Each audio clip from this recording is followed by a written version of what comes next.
Welcome to the Real News Network. I'm Jess Lenore in Baltimore. Last week's flash floods in Colorado killed at least 8 people, with as many as 600 still unaccounted for, according to officials.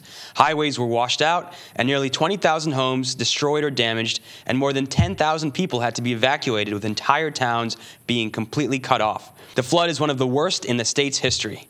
Now joining us to discuss this and its link to climate change is Subhankar Banerjee, who is a photographer, writer, and activist.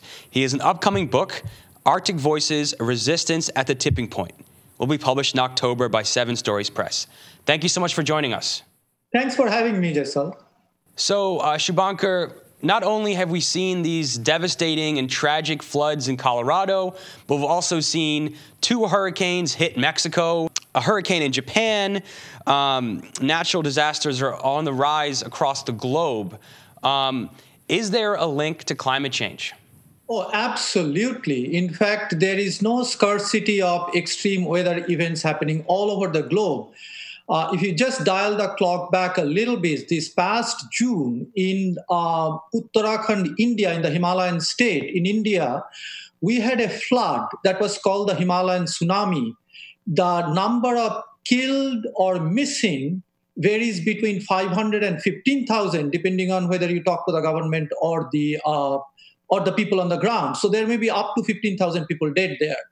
The issue is that, and what happened in Uttarakhand, a place I was there last year, is very similar to what happened just now in Boulder, Colorado, which is that the seasons are really shifting, both the volume of rain as well as when this rain is falling. So what just happened in Boulder is really the volume and time. The amount of rain that has fallen is basically close to the entire annual average in just a few days, in 5 days. And also the timing. September is not a time when rain falls in the Southwest. I lived in New Mexico 11 years. I spent a lot of time in Colorado. And I have actually focused on the issue of climate change in the Southwest. It's in the midst of a long-term drought. And again, there we can dial the clock back a little bit, 15 years. The last 15 years, the entire American Southwest, Colorado, neighboring state New Mexico, and other states is suffering extreme drought conditions that has killed, in New Mexico alone, 55 million pinyon trees, the state tree of New Mexico. And in Colorado, tens of millions of lodgepole pine, spruce, and other trees have been killed. So when you have so many trees dead, followed by comes then the wildfires, which has been extremely intense all across the American Southwest, New Mexico, Colorado. And this past summer, Colorado had what they called the most devastating wildfire in Colorado history, the Black Forest Fire. And then at the heels of all that come now this devastating flood, which is clearly one of the greatest flood in Colorado history. So all of these events are linked. And what I try to show is that the Colorado flood should be looked at as a sequence of disaster after disaster after disaster, all are linked to climate change.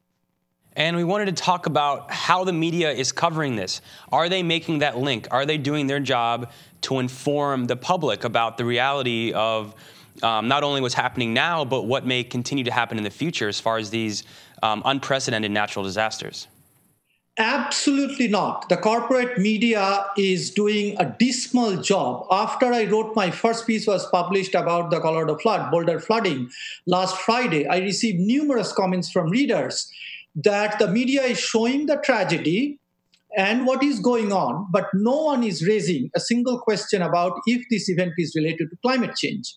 In fact, this is a really fundamental topic that as a society we need to discuss, and it is actually a moral issue because philosopher Judith Butler, in one of her recent books, Frames of War, Is Life Grievable?, said that media is linked to survival.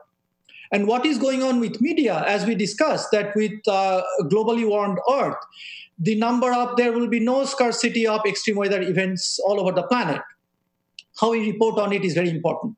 And showing tragedy results in, again and again and again, just a tragedy without critical analysis results in what I would call an exercise in perversion. It is actually pervert to do that, because it becomes essential in entertainment. And Susan Sontag, in her last and one of the most important books she wrote, called Regarding the Pain of Others, precisely address this topic in great detail.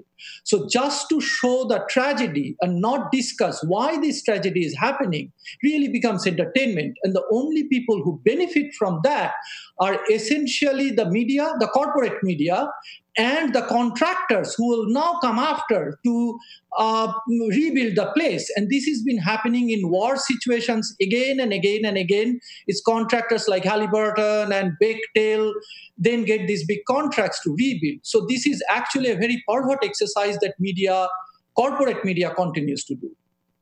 Subhankar Banerjee, thank you so much for joining us. Thank you, Jessel. We're going to continue our conversation with Subhankar Banerjee and post it at therealnews.com. Thank you so much for joining us.